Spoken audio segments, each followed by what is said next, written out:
Okay. All right, so thank you everyone for joining and welcome back to the Digital Nomad World Weekly Lecture. I am Becky and I'm back again with another interview. And today I'm going to be speaking with Kika Jordanowska from iLoveVeterinary.com about how to expand your brand into a business. Welcome, Kika. Hello, everyone. Nice to be here, and let's have some good time and enjoy this talk with Becky. Yeah, I'm so glad you could join us today. And I will tell everyone listening, it's my first time to meet Kika as well. So Kika, I can't wait to hear more about you. Can we start by having you tell us a little bit about yourself? Of course. So, yeah, my full name is Christina. My nickname is Kika, and most people call me Kika. I am originally from Macedonia, but currently based in Bulgaria, in Bansko, as we said before. And yeah, I've been a digital nomad for the last 6 years, and I've been working online same last 6 years. And working on this business in particular, iLoveVeterinary is the last 5 years. Okay, that's fantastic. So I'm going to ask you about the business as well. But first, 6 years as a digital nomad, that is amazing. Can you share with us like how you got started on your nomad journey and some of your favorite experiences from your life as a nomad? Yeah, so I think as everyone, I love traveling and I've traveled since I was a little kid with my family. Then like 6 years ago, I did my Erasmus student exchange in Croatia. And that's when I realized, okay, I don't want to do like a normal job and I would like to travel more and live in different places. So I started working on Upwork, which gave me the flexibility to work online and be able to travel more and live in different places. So yeah, in the first couple of years, I lived in Spain and Italy mostly. Traveled, of course, to Asia, some other European countries. Yeah, like 2019, I think I fell in love with Bansko, and that's why we made it our home base recently. Yeah, we tried to escape the winter in Europe and go to South America in the last winter and the winter before COVID. As my favorite travel experiences were probably in Colombia, in Peru.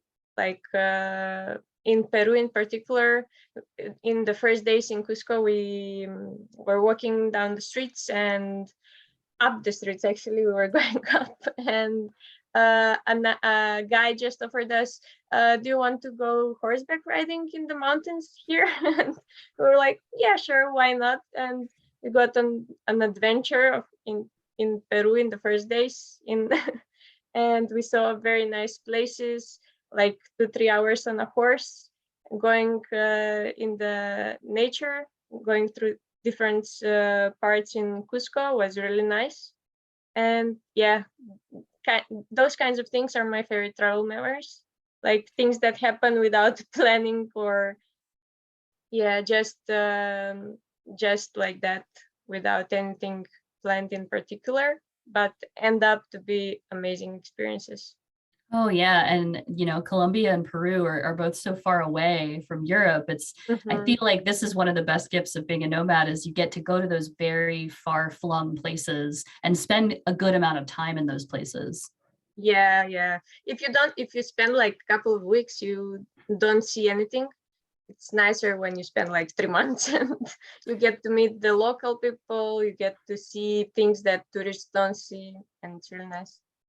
Yeah. And how about Colombia? What were some of your favorite experiences there? You were saying that that was another highlight. Yeah, in Colombia this past winter, I went on a trek through a national park, through Tayrona National Park, and it was like a 4-day trek with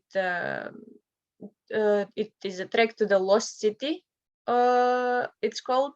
And yeah, the goal itself, it's really amazing to see the lost city and to hear about the history, about everything there. But the trek itself, it's something that I haven't done in the past, and it was a really, really exciting experience for me.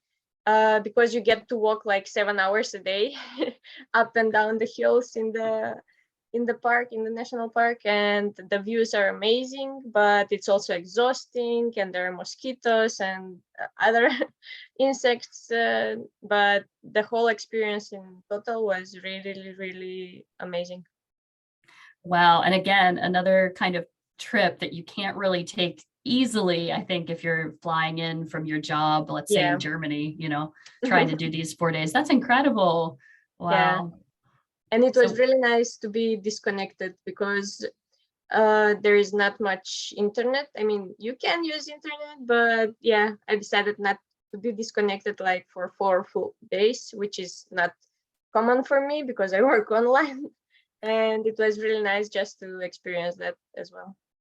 Oh, fantastic. Would you recommend this trek to anyone? Do you Yes. think it's possible physically, like it's not too challenging? No, yes, it's challenging, but there were also like older people doing it, some people with disabilities. If you really want to do it and you really can't physically, there is always people that can help you. There are donkeys that do the trail all the time, that bring the food, the necessities for the campsites.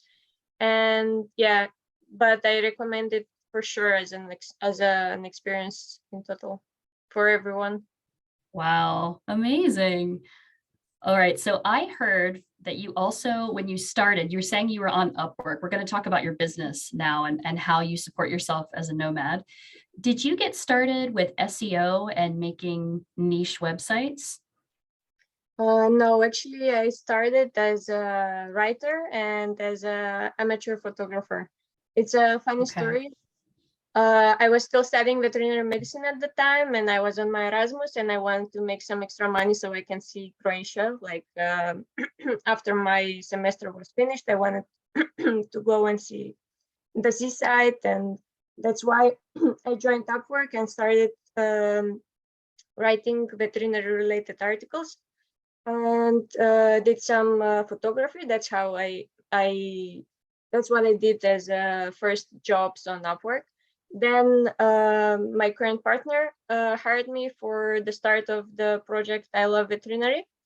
I started as a social media manager, and but I was really into it, into the whole thing of working online, and the project was really interesting for me because it was related to something that I like a lot, and I was studying at the time, veterinary medicine.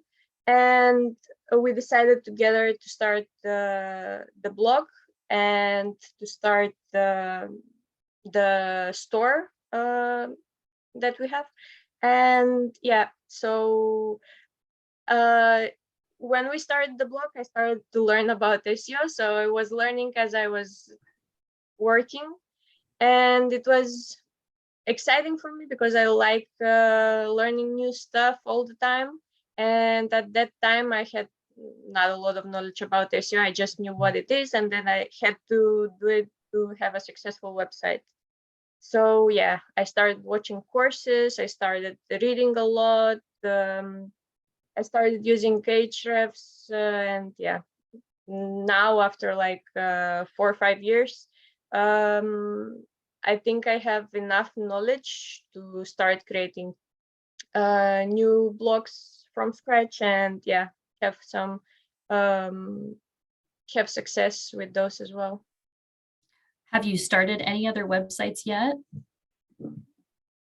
Yeah, in the last couple of years, or maybe even 3 years now, we have about 10 more new websites.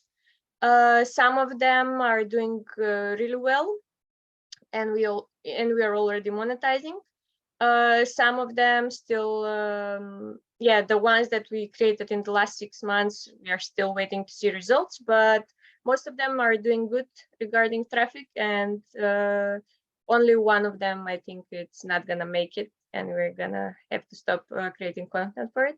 But basically, with everything that I know about SEO and that I can implement, we see results really quickly. Wow. I feel like I want to take your course. That sounds incredible. So I have a question about the very beginning. You said you started writing articles and you were writing about veterinary science. Did you offer that you could write articles about this topic, or were you just writing in general at first, and then someone contacted you because they saw your background that you were studying? No, actually, my profile on Upwork said that I was a veterinary student, and that, yeah, I think at that time I wrote that I like to write articles about veterinary medicine or pets or animals in general. And yeah, so I didn't write about other general stuff ever, only about veterinary related or animal related. Yeah. Okay, I like this because that was clearly your passion at the time you were studying it. And then you said did your partner contact you through Upwork originally, or was Yeah, it somebody that actually we met on Upwork. Yes. That's fantastic, because I think that the way that you came to finding how you work online is something that many people can do with their own skills and passions if they want to start this way. Yeah, I think it's a great way to start on some freelance platform like Upwork, or I don't know which ones are out there now. So yeah, if anyone has specific skills or not even so specific, I think everyone can find something to do online. Yeah, and like you said, you can also train yourself, start taking courses and get better and better. And as you said, now you have several successful websites. So I want to talk about this. I know that our topic today is to create your brand, how to turn it into a business. So let's talk about this. What tips would you, if we had brands and we were trying to build them, what tips do you have for making them into a business? Okay, let's see. So first of all, you need to know your audience, and you need to create a brand that it's around something specific, like a niche, for example, not to go too broad, but to focus on something specific. Like I love veterinary medicine, for example. Can we talk about that for a moment? What exactly does your site offer? Yeah, sure. So the project itself, it's around the veterinary community. The blog offers free content specifically created for veterinary professionals, but also for pet owners, like advice, like yeah, so articles related to veterinary medicine. They're all written by veterinary professionals, some of them veterinarians, vet techs, some of them are students. Yes, and we also have a store where we sell gifts for veterinary professionals, like print-on-demand products with interesting designs that are really specific for the veterinary community, like inside jokes, and people really like them because it's a big community, but not everyone thinks about them. You will find a lot of designs for nurses, like human nurses, but for veterinary professionals, not so many, and they love it because there's someone like our brand that thinks specifically about them and creates content and products for them specifically. Yeah. Oh, I think that's a great example of getting niche. Yes. Okay, so know your audience. Would you say get as niche as you can? Yes, but not like if your niche or community it's too small. I don't know if it's gonna make it profitable in quickly. But if you can get as niche as possible, yes, that would be a good advice. Okay. And then what would your next step be after we choose our niche? Yes, then once you choose your niche, it can be one of your hobbies, a sport you do, or a profession, something like that. Then you must do like thorough research, the research before building a brand or a website or a blog even. It's really important because it will give you the idea if it will be successful or not. Of course, you will always need to test it, but the research itself will make it easier for you to create the project you're making and to have some idea if it will be successful and how long will it take to make it successful or profitable. Yes, and then to engage with the community through social media, and yeah, every outlet that you can. Also, it is really important to start collecting email subscribers even from the beginning, not to wait like a year to collect some followers and then to turn them into subscribers. But even from the beginning, you must start collecting email subscribers. Then another thing I would like to give as a tip is not to depend only on one, let's say, outlet. Let's say you have a Facebook group, but not a blog or no Instagram or no other social media. But I give as an advice to spread yourself out there, like everywhere possible. Not to depend only on one channel, but to be able to get to the community through each channel that you can. Okay, so you should go as wide as you can.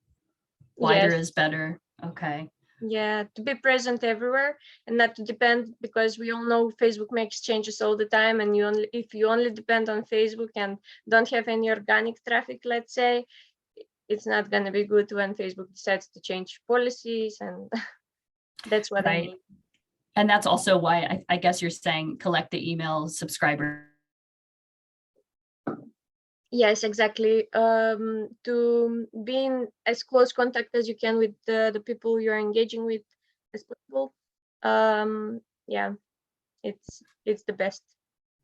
Okay, so I have two questions coming from all these things you've said. So first of all, you said you want to test it and see if you know it's going to be successful so you can keep going or not. Do you have any tips for how to check that? Because I know me, I don't know where to start to check it besides, seeing if I'm getting more subscribers or not.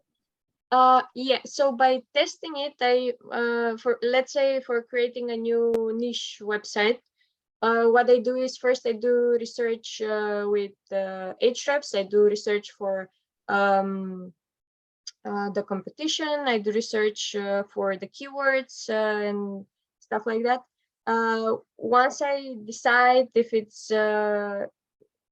doesn't have too much competition, or if it's gonna work like to create the specific blog for the specific niche, then I test it by creating, let's say, 100 articles for it, and giving it like 6 months to a year period, a trial period for a blog, to see if it's gonna work, like if the organic traffic is gonna come in or no, if the articles are gonna rank or no. So yeah, that's the trial period, 6 months to a year for a niche website, because we all know SEO doesn't work from, if you do it today, it doesn't work for tomorrow. You just need to wait. It's a really patient thing. And you if it doesn't have enough traffic, you set a goal, let's say, to have 10,000 sessions in the last 30 days. If it doesn't reach the goal you set, you just cut the website and find another niche, another new thing to do. I really like that tip because a lot of people hang on for too long and Yeah, they're just and doesn't wasting their work. time. Yeah, you Yeah. just invest and invest, and if it doesn't work, probably you're not doing something right, and it is easier to change to another niche and to do new research or something else. I think it's always gonna work, but it depends how much you invest. If you have enough budget to invest, any niche can be profitable or can be made to work. But um, the easier it is, the better for you, and less investing and less hassle, and the quicker the traffic comes, the better you start monetizing faster. And yeah. All right. And my other question for you about what you had said was the email subscribers. What is your best way that has worked for collecting those email subscribers? Yeah, so there are a couple of things that we do to collect email subscribers. First is having a pop-up on the store and the blog. Then the customers themselves, once they buy something, we collect their emails. Then there are some quizzes that we do and post on social media that people really like. There are some general quizzes like how much do you know veterinary medicine, for example. And people like to take like 10 questions and get their answers by email. And that's why they leave their email. So we get a lot of subscribers that way. Yeah, some engaging thing like that you can post on social media if you have followers, to turn them into email subscribers. That's always a good idea. I know we did giveaways in the past. We did collaborations with other brands, with some conferences, veterinary conferences, where we were as a sponsor there, and we got some email subscribers from there as well. There are really a lot of ways that you can get subscribers, but the basics things that you can do and should do immediately when starting a website is some kind of a pop-up or some slide up on the website itself to offer something to the people. Let's say a percentage for the store, or some other interesting free content that you can give for the blog that people would like to subscribe to get it. Yeah, stuff like that works. All right. This is so helpful. You're actually inspiring me to want to start a website soon enough. I've tried a couple in the past, but I did not have this knowledge base. So I hope this is encouraging people that are watching to get started.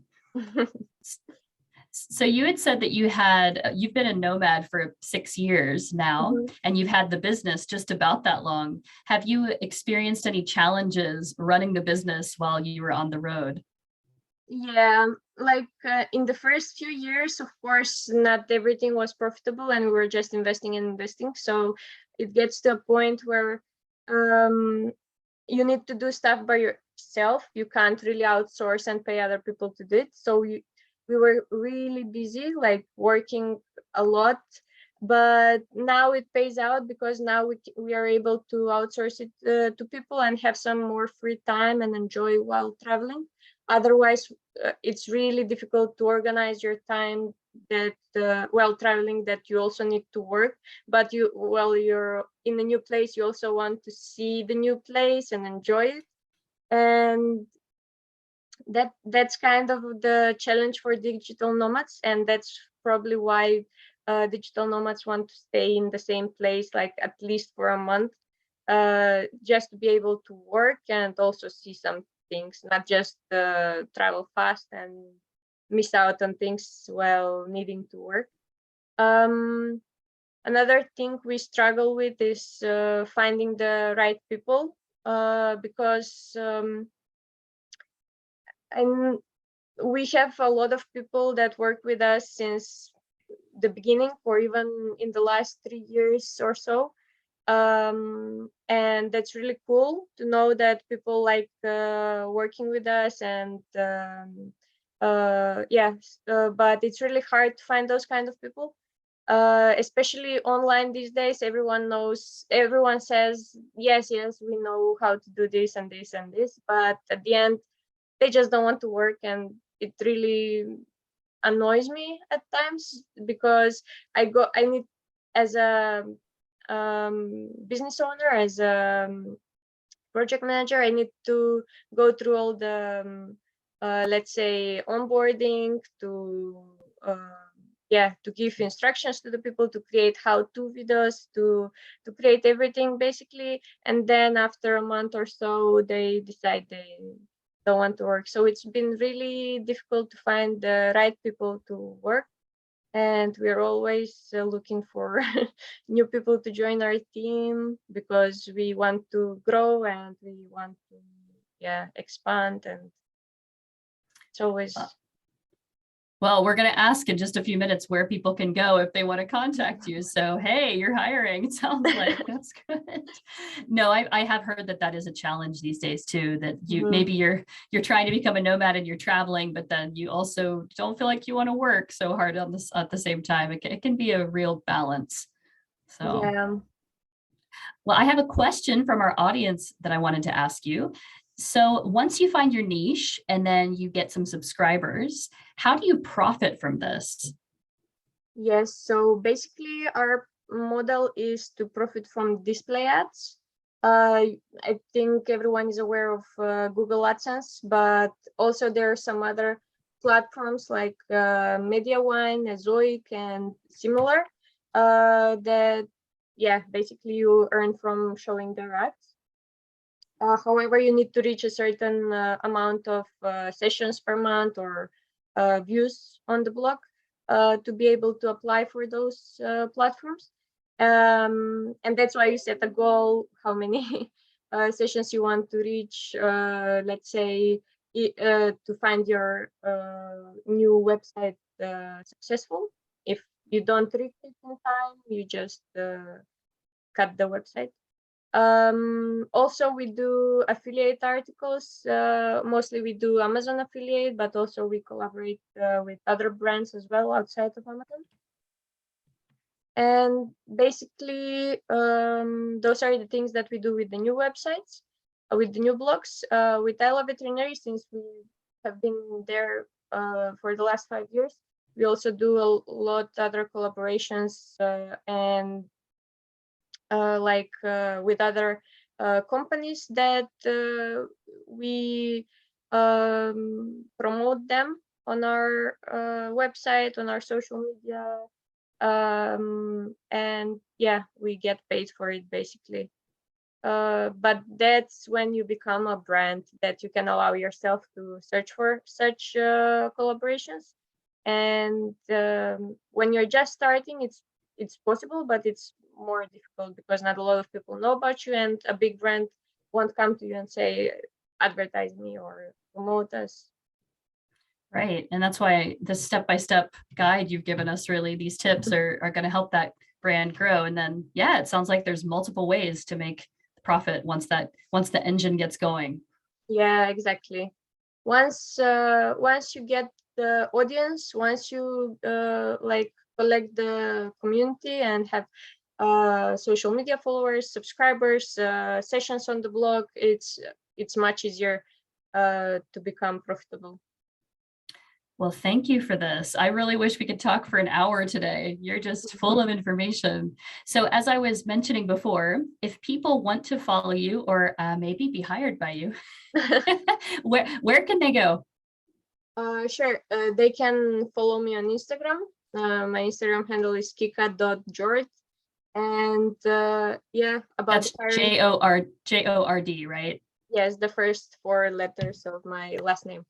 And for hiring, LinkedIn works, or just the contact form on our iLoveVeterinary.com website by email also works as well. Okay, and we are going to post her full name for those that are watching, we're going to post the full name so you can contact Kika on LinkedIn. Thank you, Kika. Well, I hope that people start to follow you and contact you, maybe get a job from you. And I hope you enjoy the next part of your nomad journey. And thanks for joining. Next week, we're going to be talking with Josh and Kaylee from Expats Everywhere about how to start your own YouTube channel. So be sure to come back next week at the same time, 5 p.m. UK time.